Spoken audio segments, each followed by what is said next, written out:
Bago ang lahat ay hayaan nyo muna akong magpaliwanag. Ako ay tao lamang at nagkakamali rin naman. At napagsisihan ko na lahat ang aking mga nagawang kasalanan sa Espiritu Santo ng Diyos Ama. Ito na ipaliliwanag ko. Ang panahon ngayon ay nagiging espiritual at material.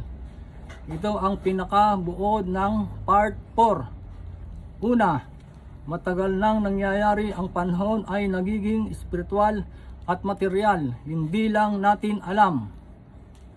Pangalawa, kung may bagyo na humina at mawala ang bagyo, ulan na lamang, kaya tuloy-tuloy ang sobrang init kahit na panahon ng tag-ulan.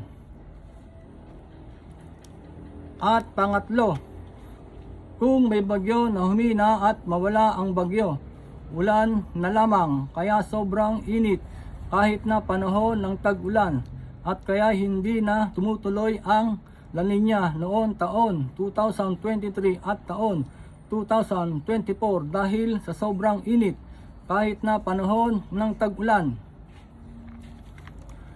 Ang aking ipinaliliwanag ay espiritual at material. Ito ay dapat naman mabigyang pansin ng matataas na tao sa relihiyon sa buong mundo, at para maipaliwanag ko ang Espiritu Santo ng Diyos Ama at nang hindi maging kwento na lamang. Hanggang dito na lamang at marami pong salamat sa inyong lahat. Shoutout nga pala sa mga nagsusubscribe, like and share, at pati na sa mga bagong magsusubscribe, like and share. Marami pong salamat.